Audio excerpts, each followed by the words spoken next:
Hi, I'm Pattu from freefincal. Today let's talk about choosing a gilt mutual fund. I've been talking about gilt mutual funds for a while now in the articles and also in the videos. So let's talk about how to choose a gilt mutual fund.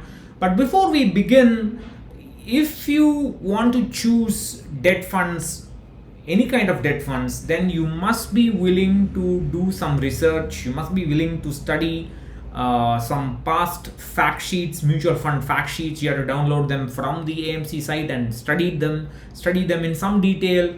And you must also be ready to at least occasionally read fact sheets now and then after you start investing in the fund. If you're not ready to do this exercise, then there's no point. Please don't watch this video. This is not for you. So I have already talked about the basics of gilt mutual funds, what are the risks, etc. and so on. I don't want to cover them here. You can look at past videos. You can look at you can go to freefincal.com, search for gilt funds.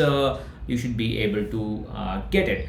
Now, when it comes to gilt funds, there are two types of gilt funds. One is just called gilt funds, and these can invest in government securities of all maturities. Remember that the government bonds range from a few days, overnight, or few days to 40 years. You can get all sort of tenures, and the fund manager will dynamically change the maturity of the bonds held in the portfolio as per their reading of the market conditions, and therefore the plus point is this will minimize some kind of a loss when interest rates start increasing. But at the same time, I mean, if the fund manager gets it wrong, then your fund may underperform compared to other funds.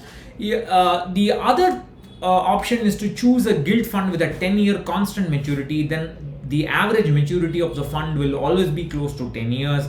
There will be no dynamic change of the duration here. The fund manager risk is not there. Only thing is it's an index fund, but it will be charged like a active fund. Other than that, it's a fairly clean thing. Of course, the volatility will be there because when the interest rates start increasing, these funds will fall the most.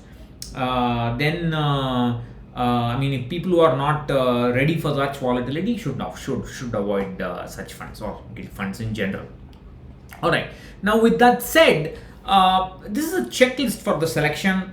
When you are looking for gilt funds or any kind of debt funds, never look at trailing returns. Particularly if they are high, then the future returns could be less or whatever for negative even. So don't look at that. Don't look at star ratings. Don't look at the yield to maturity of the fund. That is not a return measure. It is a risk measure. Higher the value of the yield maturity, longer is the duration of the bonds in the gilt fund in this case, and this means higher will be the volatility. So you must be ready to look at the portfolio at the portfolio level. I mean, most people look at the portfolio at the fund level. They say this fund got that much return, this fund got this much returns, and so on. You must be ready to have a look at the portfolio at the portfolio level, have a proper asset allocation, and then you must be able to at the very least do rebalancing from time to time, at least from time to time, if not every year. It is possible to do tactical entry and exit, but that's not recommended for most people. You can just do a simple SIP.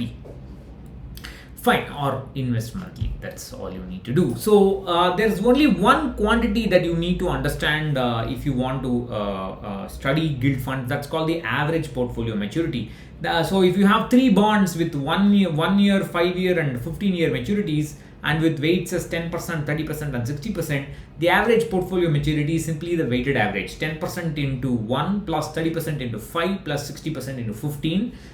So that many years. That's the average maturity. So you must be ready to look at the past fact sheets and study the how the average maturity of the funds change. Now, the simplest fund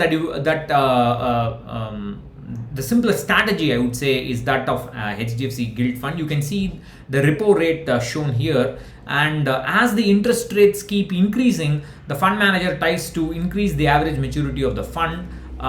This is because when you hold when the interest rates are high and you hold a long-term bond, when the interest rate suddenly falls down, then the newer long-term bonds will have lower interest rate, lower coupon rate. Therefore, the existing bonds in the portfolio will gain by a large amount, so you can benefit from that. And on the other side, as the interest rates fall down, the fund manager will try to lower the average maturity in the of the portfolio, so that he is not caught on the wrong foot trying to buy long-term bonds. He buys only short-term bonds because in a few months or a few years, the bonds will they will mature, or you can just sell them off easily without not much of capital loss or capital gain. And again, when the interest rates start moving up, again he will start buying longer and longer bonds, and that's the simplest duration strategy. But in reality, the fund managers will look at a lot of macroeconomic factors. They will look at oil,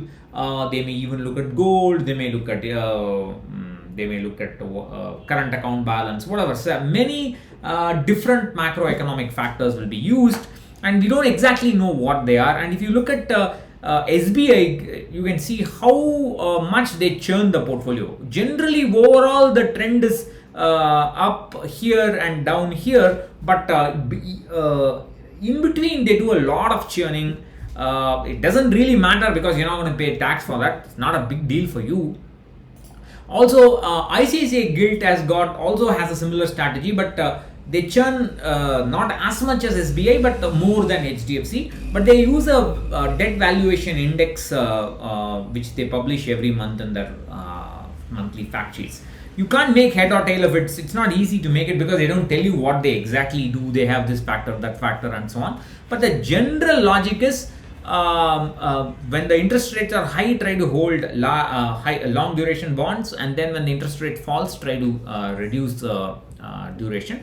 These graphs may not match exactly because the fact sheets are at least 1 month old or 2 weeks old, 2 to 4 weeks old. So the exact matching may not be there, but that's the general idea. Then you can choose whatever you want. I mean, you can just pick among ICICI, HDFC, and SBI. That should be good enough. As you know, I have chosen ICICI. So that's about it. If you have any questions, please comment below. Bye bye.